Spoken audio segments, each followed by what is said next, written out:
Greetings, viewers. It's time to let go of all you think you know, all you believe to be true. As we on the Moonshadow Mystery channel dive into the lore behind some of the wasteland's strangest creatures, as we explore in today's episode one of the mysterious cryptids of the West Virginia hills. Greetings, everyone. I am Moonshadow Mystery, the Changeling. Sound the Changeling. Also known as Compound Eyes, the Rainbow-Eyed Bug Pony. And we bring to you a vocalization of one of my own fan theories related to the recently released Fallout 76. I've discussed both on my DeviantArt page and on the channel before some of my theories related to the XO2 and Midwestern Brotherhood of Steel power armor, which I've discussed partially in my Lore Myths and Theories power armor video, as well as in the actual one on my DeviantArt page. But today we're going to be talking about the White Behemoth, the Stone-Fisted Giant,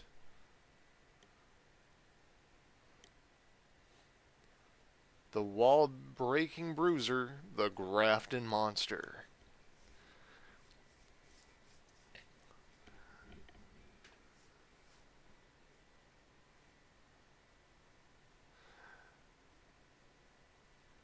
I do not, in fact, have Fallout 76 myself, so for the duration of today's video, we're going to be keeping on screen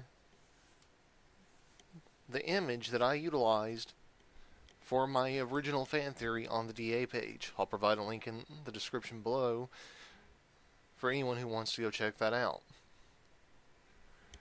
I'm basically reading verbatim at what I wrote and researched for my page.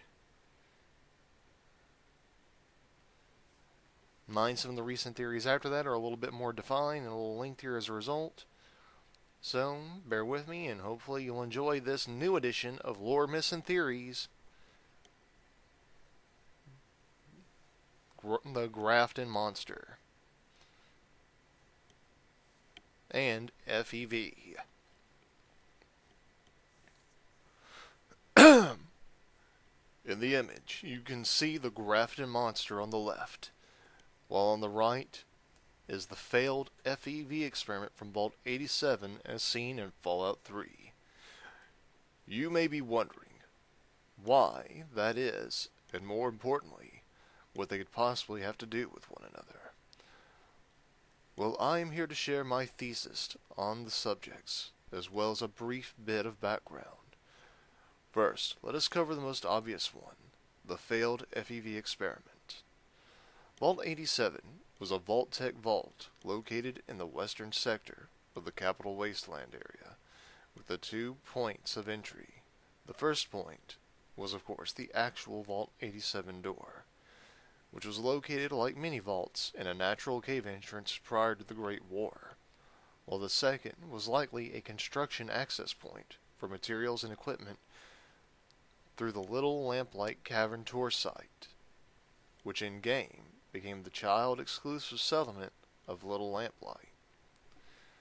For unknown reasons, however, the entry to the vault was either specifically targeted during the nuclear missile exchange of the 2-hour-long Great War between China and America, or some other disaster involving nuclear materials took place at the entrance to the vault after it was sealed off, either intentionally or unintentionally.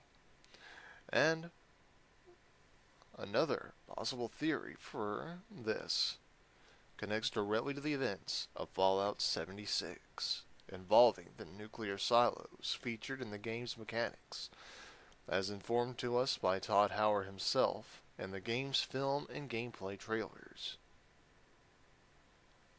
By film we mean cinematic, for anyone who is confused, as well as the Scorch Beasts, which essentially you have to use the nuclear missiles that didn't launch during the war to seal off entrances carved out by the scorched beasts to seal them inside and keep their population under control. If that theory in this is true, then Vault 76 dwellers who came out long before the super mutants of Vault 87, or the super mutants featured in 76, are from Vault 87, tying this game as a prequel to not only Fallout as a whole, but to Fallout 3 specifically. I'm not sure. Use the nuclear missiles to seal a gap from the Scorched Beasts, not knowing that Vault 87 was there, creating the highly radioactive crater and exposing the vault entrance. I want to take a moment to go off script and point out that when I first came up with this theory was long before Fallout 76 was released. It was actually immediately after the E3 conference. So I had nothing to go on aside from clips and my own theory. I do want to clarify that as of the release of Fallout 76, we know that the super mutants here were a product of West Tech experimenting within the Appalachian region.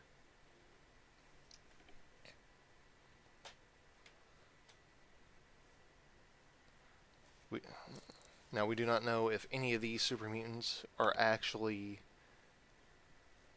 connected in any way, shape, or form to the Capital Wasteland. But it would be interesting if that was the case, especially considering Uncle Leo, not to be confused with the alternate personality of a certain Nightkin super mutant in Fallout New Vegas, but a kindly, selfless super mutant random encounter in Fallout 3 who literally offers to give you the clothes off his back. But let's get back. Additionally, if this theory is proven true, it's logical that the super mutants who, like ghouls, thrive in radioactive hotbeds intentionally imported radioactive materials into the area around the crater in order to stimulate their regenerative abilities and keep non-mutants away.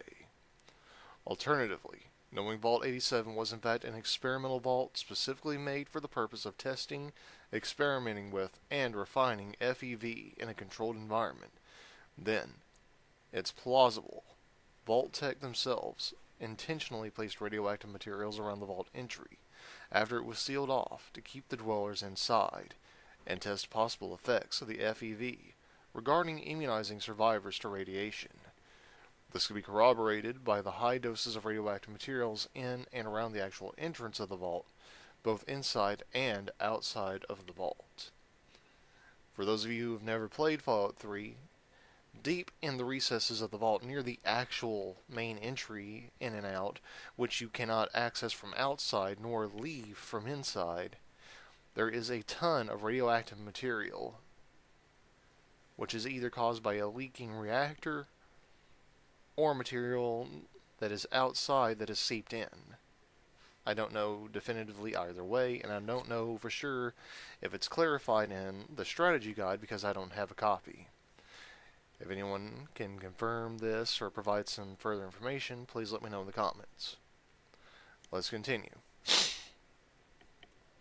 At the same time, we do know definitively that there were Chinese operatives spying on American movements within the U.S. during the Sino-American War, prior to the Great War, and thus they could have learned of this specific vault's experiment and location, and targeted it in order to thwart research as well as kill off American survivors.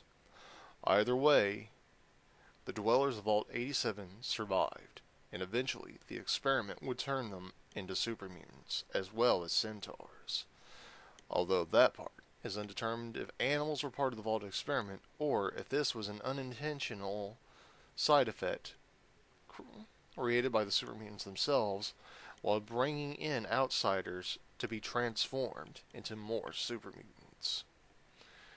Moving on, as we see in Fallout 3, the failed FEV experiments, were Vault 87 vault dwellers who during their time in the vault were exposed to that specific formula of FEV, while some did turn into the Capital Wasteland's version of, as Three Dog would call them, The Frankensteins.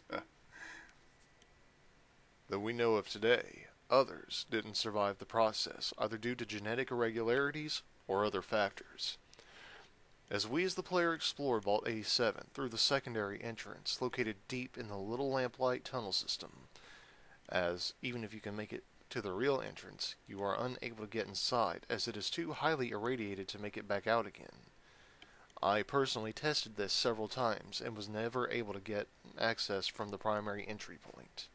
We eventually make our way through the living quarters in all of the super mutant score bags and dilapidated innards of the vault to the experimentation level. In several of the experimental chambers, we come across large, disfigured corpses, which is featured on the right side of the image above, or rather image on the screen, simply labeled as Failed FEV Experiment. Looking at them, we can tell that these were the bodies of the Vault 87 residents by the mangled, torn vault suits on their corpses. These creatures died during the transformation, either due to the pain caused by it, or, more often than not, the failure of autonomic functions such as neurological failure, respiratory, and circulatory, resulting primarily in death by asphyxiation. More often than not, the brain function of these creatures became so low that it was unable to properly process the body's autonomous functions, thus killing them. For more information on this, you can look no further than Shoddycast's channel, specifically the Storyteller series, as they cover super mutants on 2 separate occasions. In Season 1, they discuss super mutants. And I will tell you exactly which episode they cover this in, as I have it currently brought up on my screen for reference purposes. In Season 1 they cover super mutants, and what is Episode 2, which is actually the 3rd episode. The very first episode is the prologue, but the episode Season 1, Episode 2 covers super mutants and Nightkin. They cover super mutants again in Season 2, Episode 7, FEV. For those interested, I suggest you head to the Shoddycast channel, as their storyteller and their team, prior to the recent transition from what was once the original team to solely being heralded by Austin, covered quite a bit of research. Austin himself is a fantastic researcher, and I feel very strong that he is going to do well with Shoddycast, assuming he can get the assistance in order to get projects going well. So, please go show your support, subscribe to them, and good luck to you, Austin. Let us continue. A common set of characteristics of the failed FEV experiment is the physical mutilation of the body itself. Skin is often stretched and torn by the isolated, swollen muscular tissue, and even skeletal components, especially around the face, lesions and tumorous growths formed atop of the musculature, massive disfigurement of one or more extremities, such as the metacarpals and metatarsals, bones that are located in the hands and feet respectively, caused most likely by the body's convulsing as muscular tissue is redistributed during the mutagenic processes. In the image, you can see how the right foot is gnarled and mangled so drastically that walking would be virtually impossible, as well as how the muscular tissues around the face, neck, jaw, and temple have been exposed as a result of the epidermis tearing away from the mutagenic growth, revealing parts of the mandible and the skull. The documents in the vault specifically explain the pain these individuals went through, or at least I believe that is the case. It has been some time since I have last set foot in Vault 87 in order to double check the terminal entries. But, even if they did not, you can see it on the faces of the corpses, contorted in agonizing pain, eyes left open and mouth gasping for air, as their body's autonomic respiratory functions failed. Comparatively, these mutations for the failed FEV experiment are somewhere between the actual mutations of supermutants and the swamp folk of Point Lookout. However, as the specific chemical reactions that cause the degradation of humans in Point Lookout into the severely mutated forms we see in the Point Lookout DLC of Fallout 3 is never made known, and we cannot determine if there was any connection between the FEV experiments and the simple genetic mutation caused by a combination of inbreeding and radiation exposure brought in by the Potomac. Moving on to the Grafton monster. What we do know about this creature is that the reports of it are fairly recent compared to many other urban legends, American myths, and cryptids. The first report of this creature was from 1965. The beast itself was described as being a very large Sasquatch-esque humanoid with pale, seal-like skin that roamed the hilly forests of the Tygart Valley in West Virginia. Reports differ if this creature is completely headless, has a large and deformed head, or if its head is tucked inside of its chest in some way similar to a turtle in its shell. The initial report places the beast between 7 and 9 feet in height, with a shoulder width of approximately 4 feet, perhaps even more. Behavior is not documented beyond the beast allegedly making a low whistling sound through the trees to indicate its presence. The Fallout 76 version, as depicted in the picture on screen, and as seen in the trailers and gameplay released, fits the majority of the description with no visible head, is fairly large and wide, and has pale skin. Much of the movements we see are almost ape-like, with the beast using its hands to support its weight as it shambles along. However, looking more closely, we can see that in addition to having white pale patches, it also has dark gray skin, and upon the torso, near the pectoral region, is a deep crease, which could indicate a face or head that is recessed into the torso. While the left hand of the beast appears to be 3-digited with 2 fingers and a possible thumb, and short stocky legs, it is unknown if this beast is a mutation of man or animal.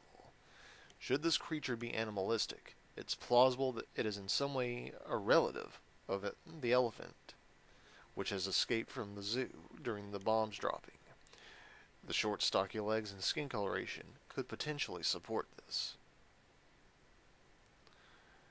My own theory, however, is that this creature, not unlike the failed FEV experiment or even the centaur, is in fact a former human that has been exposed to some variation of FEV and radiation, and possibly had its genetic makeup spliced with some sort of animal to create it.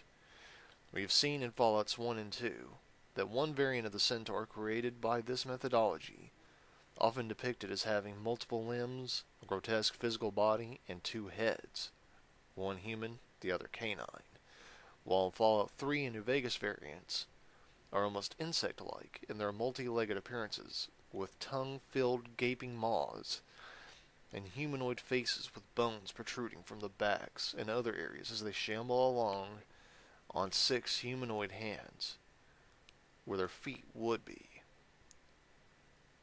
This is made more disturbing with Fallout New Vegas' quote-unquote evolved centaurs. Comparing the Grafton Beast and failed FEV experiment, we do see that the stretched out pale white skin almost seems as if it stretched and tore away from the gray areas. If we were to presume these gray areas were at one time muscular tissue and coloration, they may have become calloused and gray over time to protect them from initial exposure. The creature's face could be hidden under the pale skin that stretches from the right shoulder to the left arm, and down to the massive fist. Or it is otherwise recessed in the creature's torso. The severe dysmorphic appearance of the left arm and shoulder is not entirely unlike the mutated dysmorphic appearance of the failed FEV experiment, at least in terms of muscular redistribution brought about by the mutation. The short, stocky legs clearly are thick to help support the weight, but cannot support the massive body on its own, and appear to be humanoid, at least in how the knees bend, but also very elephant-like in their overall appearance. Bear in mind that I have no evidence to prove this theory, and this theory itself is based off of circumstantial evidence at best, particularly when comparing the Grafton beast's aggressive demeanor and hard-hitting melee strikes to those of a super mutant who has been disarmed and is attacking bare-fisted, or more specifically, a super mutant behemoth, striking not only with heavy bludgeons, but by throwing stones, as of Fallout 4 and possibly 76, as we have no visible confirmation of behemoths in 76 as of this recording. But that's just my own personal theory, and I will have to wait until I myself play Fallout 76 to be able to confirm or disprove this theory officially. Let me know what you think in the comments down below, and feel free to tell me if I left out any important information that could either further work in favor of this theory or help to debunk it. Thanks for tuning in, everyone, to a brand new, shorter segment of lore, myths, and theories. I'm only sorry that the video itself is not more entertaining. Hopefully by the time this recording was made, I took the time to show off a little bit more of what I was able to find of either Vault 87, the Super Mutants, or the Grafton Monster. If you liked today's video, let us know in the comments down below what you liked about it, and feel free to high-five that like button. And if you didn't like it, that is perfectly alright. Feel free to let us know why you didn't care for the video, and feel more than welcome to Applebuck the dislike button. Feel free to share your comments, your thoughts, and anything you feel we may have left out. And if you have a theory of your own, please feel welcome to share it. We'd love to hear what you think. And if you've already played 76 and have evidence from the game to help explain what this creature is, really, beyond the tales of the West Virginia hills, although those themselves could very well be clues to some of the cryptids we see. As always, if you're new to the channel, aren't quite sure what you think of us just yet, and would like to see what else we have to offer, please click my name above the video description and head to the main channel where you can see other videos we've done, including our reviews, song covers, impersonations, character videos, more lore, myths, and theories, our Let's Play series, reactions, fan dubs, and more. Please bear in mind that some of these videos are still kind of early and do need more content in order to expand them. So if you have any suggestions for what you would like us to see, or rather would like us to try doing more of in order to add to our repertoire, let us know that in the comments. As always, if you like what you saw and think you're ready to take the dive and join our rainbow-eyed hive, tap that subscriber button, and don't forget to ring-a-ding-ding that notification bell icon. Please stay tuned in the end credits, or check the video description down below for other ways that you can be involved with us here on the Moonshadow Mystery channel, including Twitter, DeviantArt, our official Facebook and Steam groups, Patreon, and more. And if for some reason you have attempted to help us out on Patreon, but did not get acknowledged, or it didn't go through, please let us know and we'll take a look at it and see what we can figure out. We do make an effort to show our thanks and gratitude not only for potential patrons, but for any new followers, members, or subscribers. And if for some reason we fail to acknowledge you, I do apologize.